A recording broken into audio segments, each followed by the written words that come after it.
Hello and welcome into the Knicks-Verse. My name is George, and if this is your first time here, or you've been here before but haven't subscribed yet, please do so, along with hitting that thumbs up button for me and dropping your comments. Love the comments. Definitely want to hear your thoughts and feelings about this particular game. I'm in Florida right now, shooting remotely. Just watched the game, had the TNT stream, and may tell you, Joel Embiid should have been thrown out of this game in the first quarter. There is no doubt about it. I get it. They're not going to throw out an MVP in the first quarter in their home arena when their team is down 0-2 in games. Well, that kind of bullshit doesn't fly. It doesn't fly with me, man. Because if it was a Knick who was in that situation, he would have been thrown out. And the Knicks have a history of having the refs come down incredibly hard on them when they become brutish and dirty. Well, I don't want to say dirty. Become brutish, because that was a dirty play. And I'm going to show you some stills. We're going to get into it. Let's go.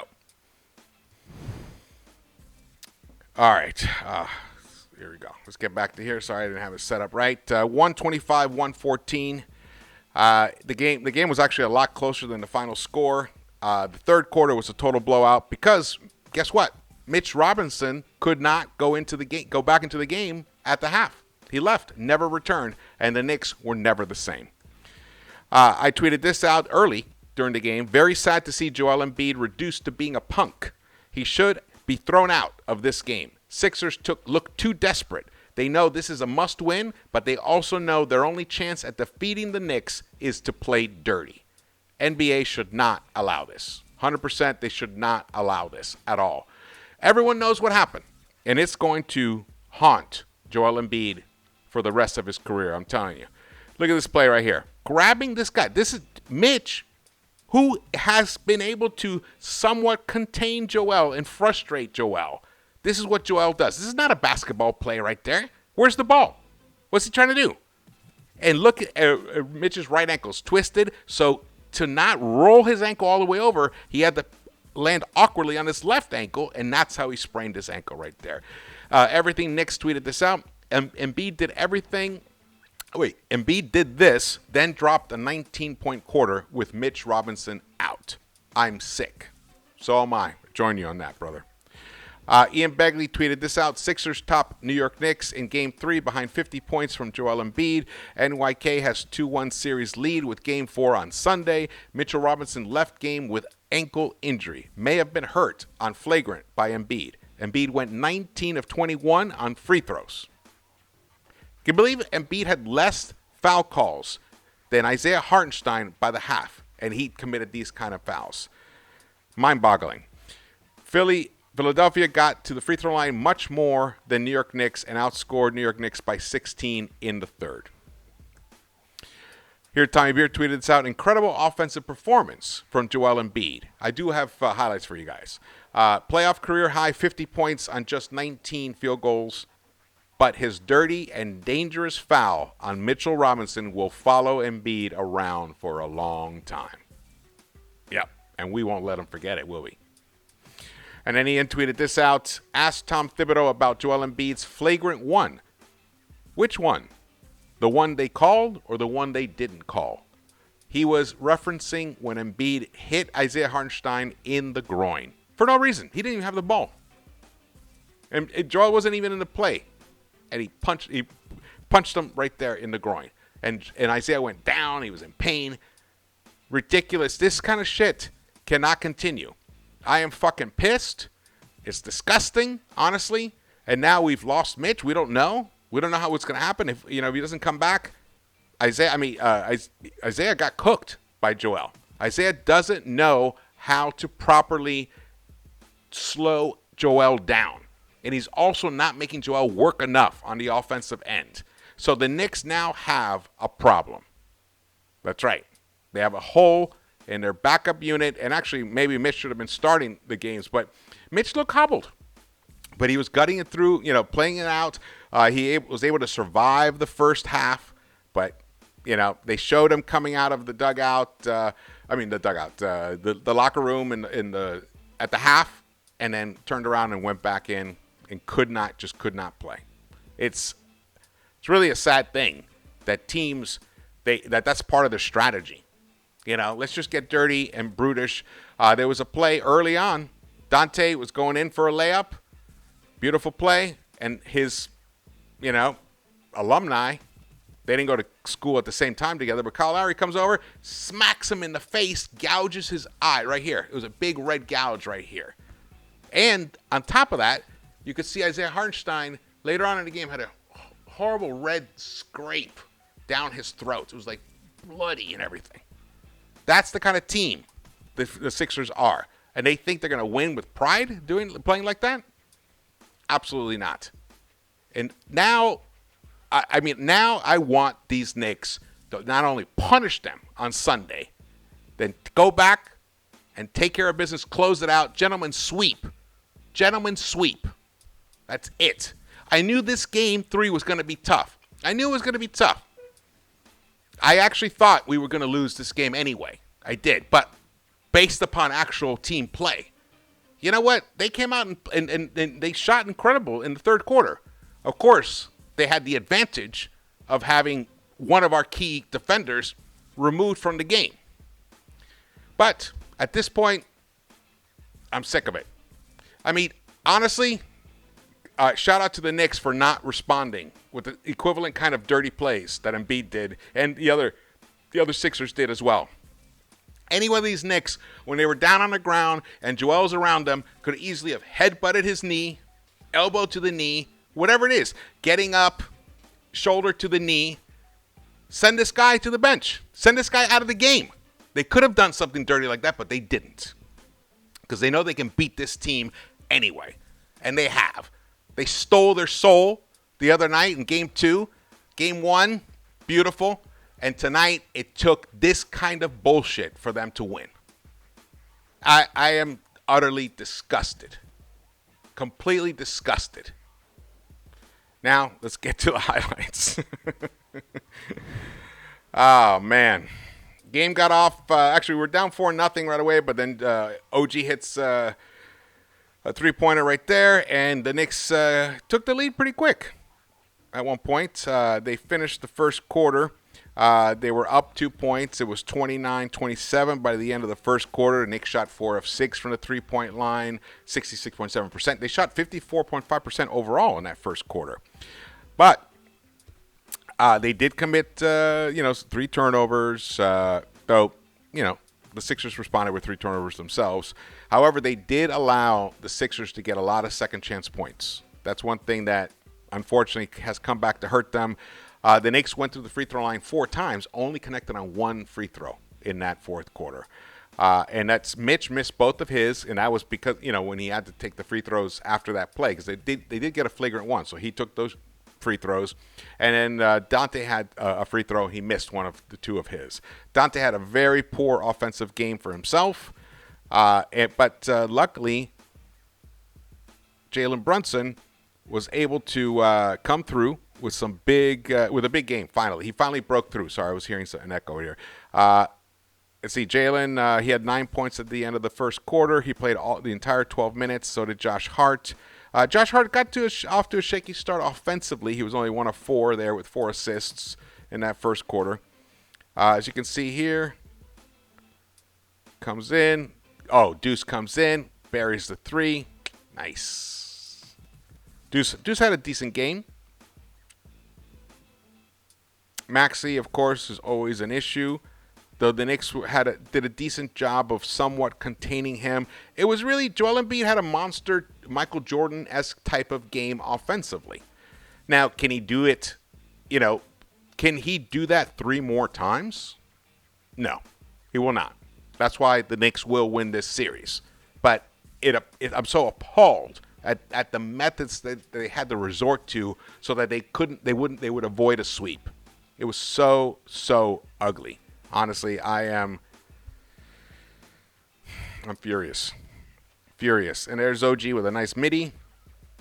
The second quarter was a little bit rocky for the Knicks. They gave up the lead at one point, but they were able to battle back and finish that quarter up 29-28. So at the half, the New York Knicks were leading by 3, 58-55. And considering all the shenanigans that were going on was amazing. The Knicks had 15 assists at the end of that first half. It's amazing. Sometimes they go whole games with just 15 assists. They did commit 10 personal fouls. Now, check this out. The Sixers committed 7 personal fouls. The Sixers went to the free throw line 14 times. The Knicks only went 7 times. 7 times. They committed 10 personal fouls, and the Sixers went 14 times to the free throw line. They connected on 12 of them. Knicks only shot 3 of 7 from the free throw line there. So the lead could have been a little bit bigger. They hit, 3 more free throws, go 6 of 7. It gives them a little cushion because when that third quarter began, the Sixers came out strong, especially considering that they didn't have to stare at Mitch Robinson in the paint, even though he was hobbled, even though he was limping, aching. At one point, I think Mitch and Joel even collided knees, and so Mitch was limping in that way as well. Well, I think not seeing Mitch Robinson on the bench definitely energized the Sixers, and they probably felt like, ooh, we succeeded. And this kind of stuff, Isaiah, force Joel to put the ball on the floor. Force him to drive. Don't give him a look like that. And he proceeded to give him looks and looks and looks. And that third quarter was the worst quarter the Knicks have played so far this postseason. They allowed 43 points in that third quarter. The Sixers shot, like I said before, 77.3% overall. And they shot 9 of 12 from the three-point line. That's 75%. Meanwhile, the Knicks, overall, they shot well in that quarter, 55%. But they gave up too many second-chance opportunities to the Sixers. And then the Sixers, they got 12 assists in that quarter alone. The Knicks had 15 assists in the first half. They had 12 assists in that third quarter alone. The Knicks only could put up 27 points, which is not bad. The Knicks were able to score tonight. That's the other thing. There is a moral victory here, an underlying moral victory here. And that is that the Knicks were able to score effectively on the Sixers. They put up 114 points. That would be enough to win almost any game in the playoffs so far this year. But they did allow 125 to the Sixers. So that's, they're going to have to make some adjustments. I will say Precious Chua came in and gave the Knicks some decent minutes. He contributed in his 10 minutes. He was able to put up 4 points, but he didn't get any rebounds or anything, but he played some really effective defense himself. But he is undersized, especially against a guy like Joel Embiid. So, Mitch, in his 12 minutes on the court, Mitch was a +7.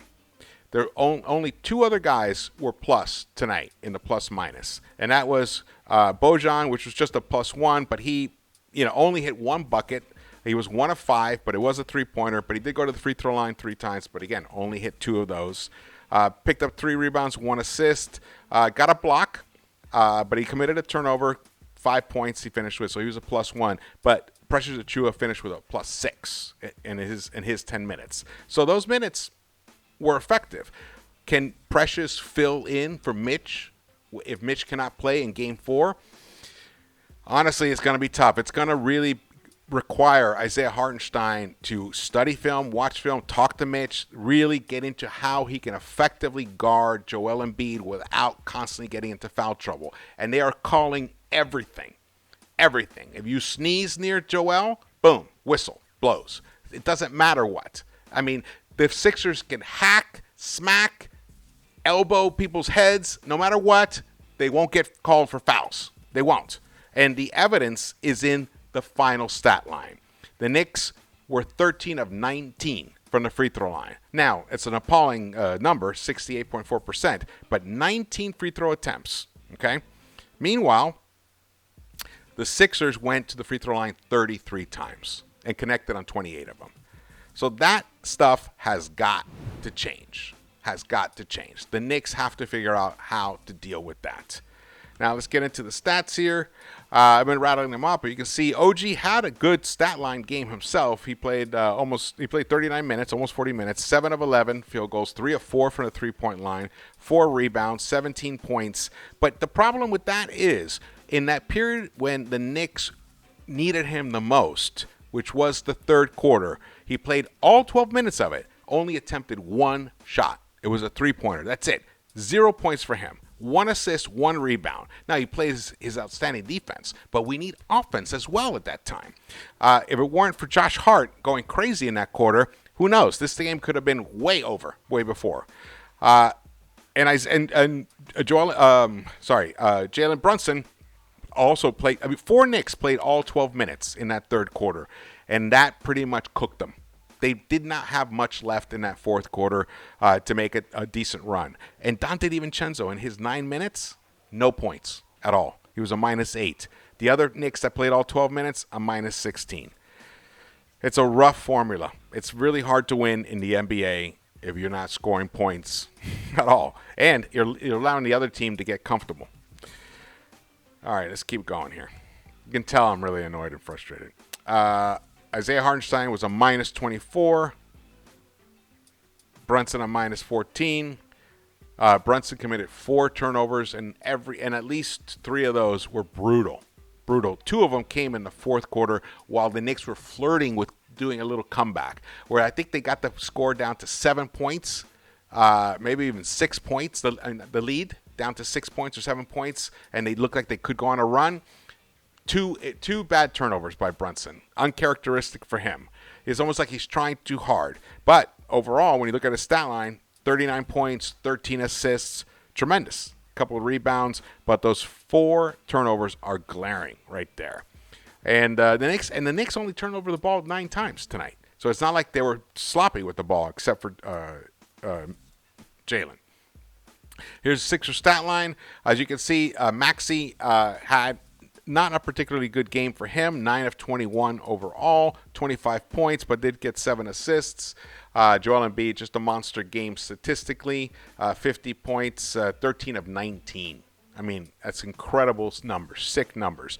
And also, when you allow someone who's kind of gimpy right now, who's kind of playing hurt, to not have to put the ball on the floor and drive to the basket, which he did a couple of times here and there to keep the defense honest, but many times he was just able to shoot right over the defense on switches, where he ended up sometimes with Dante on him, he ended up sometimes with Jalen Brunson on him. The Knicks have to do a better job, and so does Isaiah have to do a better job of not biting on that pick and roll. Don't bite on it. Stick with Joel. Let Maxey try to do the work. Let Maxey try to get those buckets, because we know that Joel can shoot over anybody else. So that's basically a wide open shot. And don't foul the guy while he's shooting. It's ridiculous. Especially, don't let him get the shot off if you're going to even foul him. Knicks did all the things wrong in terms of defending him, because so far, though, shout out to Precious, he did a decent job when he came in. The only one who's really been able to impede Joel Embiid was the guy whose ankle he tried to break. And we don't know what's happening. We don't know. We don't have any information on what the actual diagnosis is, except that he has an injured left ankle. I'm talking about Mitchell Robinson. Cameron Payne came in. He has a decent 16 minutes, some decent points there, 11 points for him at a moment where the Sixers were needing some offense. Kelly Oubre, very effective stat line for him, 6 of 8, 15 points. But Tobias Harris, once again, a non-factor, 8 points for him. And Dirty Kyle Lowry in his 31 minutes, 9 points for him. Here are the team stat comparisons. The Knicks shot 49% tonight. Almost 49%. But Sixers shot 54.7%. And then the three-point shooting was insane in this game. 43.3% for the Knicks, 48.4% for the Sixers. Knicks must do a better job at closing out on a three-point line. Make these guys earn their buckets by driving to the hoop. It's simple enough to say, but they have to execute it. Have to. And they have to hit their free throws. You can't go, also they should have gone to the free throw line at least an additional 6 or 7 times. They didn't. But when you get there, you got to make them. The Knicks didn't do a good job at that tonight. And the Knicks were also out-rebounded tonight. So one of the best rebounding teams in the NBA, if not the best offensive rebounding team in the NBA. The Knicks just fell short. Again, they were a -4 in that stat line. The assists, 27 for them. Usually that's the magic number. When they hit 27, they win. Not tonight. 4 steals for the Knicks, 6 for the Sixers. 3 blocks for the Knicks, 8 blocks for the 76ers. They committed 11 turnovers, but they only gave up 10 points off of those 11 turnovers. The Knicks committed just 9 turnovers, but gave up 12 points there. So that's a -2 right there. As all these little edges went their way. We won the fast break battle, 16-11. Points in the paint, we won that one. But the fouls, unfortunately, we lost that one really tragically there. The largest lead for the Sixers was 15 at one point, and for the Knicks, the largest lead was 5 points. So now the game moves to Game 4 on Sunday. The Knicks will have Friday off and Saturday off. Not off, but there won't be game days. I'm sure Thibs is going to get into the lab, work with them, and we'll come out with a scheme to try and make the others on the court beat the Knicks other than Joel Embiid. Because now with Mitch not on the court, it's going to be rough. It's going to be rough to slow Embiid down. But anything you can do to frustrate him and possibly make him do things that he's not comfortable doing. So, and at this point, he doesn't look that great. It's a testament to his ability to shoot, his ability to understand the situation on the court to pick up 50 points on a game in a night where he doesn't look that great himself physically. So, shout out to him in that respect. But, and in the other respect, it was dirty as can be. So it's hard to at all be impressed when someone plays that way. I am disgusted by it, but at this point, it is what it is. The Knicks are still up 2-1, which is why you hold your home court advantage. And the Knicks can win this game on Sunday, come back home, and close it out in Game 5. That's what I am predicting. All right. Thank you so much for watching this. Again, my name is George. Please subscribe, hit the thumbs up button for me, and drop your comments. Definitely want to hear what you guys think about this game. All right. I will see you around the Knicks-Verse.